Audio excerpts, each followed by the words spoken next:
नमस्कार बच्चों। पिछली वीडियो में हमने जीवन अवधि, लैंगिक जनन, अलैंगिक जनन के बारे में पढ़ा था और आज के वीडियो में हम पढ़ेंगे लैंगिक जनन, अलैंगिक जनन के बारे में पढ़ेंगे। पहले हम लैंगिक जनन के बारे में पढ़ेंगे।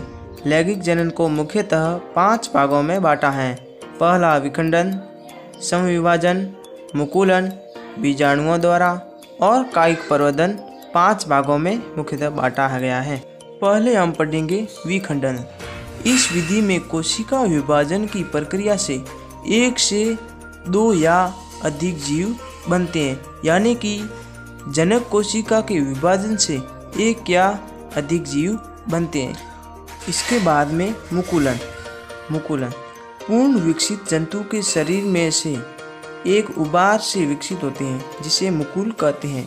मुकुल जीव से अलग होकर नए जीव का निर्माण करता है, यानी कि जनक के शरीर से मुकुल बनता है और मुकुल जनक के शरीर से अलग होकर नया संतान बनाता है।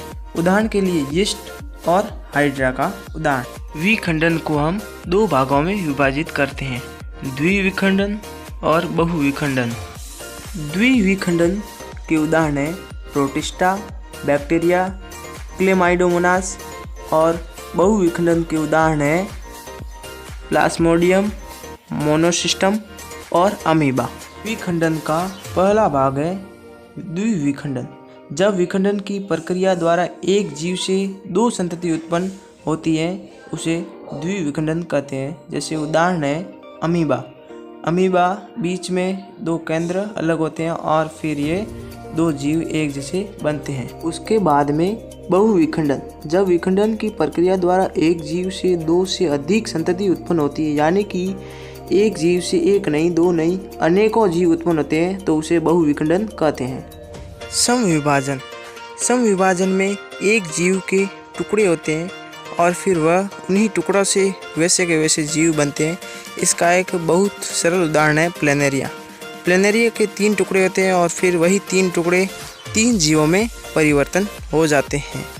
उसके बाद में चौथा प्रकार है बीजाणुओं द्वारा विकसित। बीजाणुधानी में अनगिनत बीजाणु होते हैं। बीजाणुधानी के अंदर केंद्रक अनेक बार विभक्त होकर बीजाणु बनता है। यह बीजाणु किसी नमी युक्त स्थान पर गिरते हैं तो अंकुरित होकर नया जीव उत्पन्न करते हैं। इसका एक प्रमुख उदाहरण है पेनिसिलिया। उसके बाद अंतिम प्रकार है कायिक प्रवर्धन। पौधे के किसी एक भाग से पौधा उगाने की प्रक्रिया कायिक प्रवर्धन कहलाती है। यह कलिकाओं, पौधों के तना, जड़ तथा पत्तों पर हो सकती है। इसका एक उदाहरण है आलू के कंद से पेड़ निकलते हैं और फिर वो आलू का पौधा बनता है। उसी तरह एक और उदाहरण है ब्रोफिल्म लीफ। एक पौधा होता है जिसके पत्ते पर पेड़ निकल के उगते हैं। इस वीडियो में हमने सीखा लैंगिक जनन, अलैंगिक जनन के प्रकार, विखंडन, समविभाजन, मुकुलन, कायिक प्रवर्धन, बीजाणु।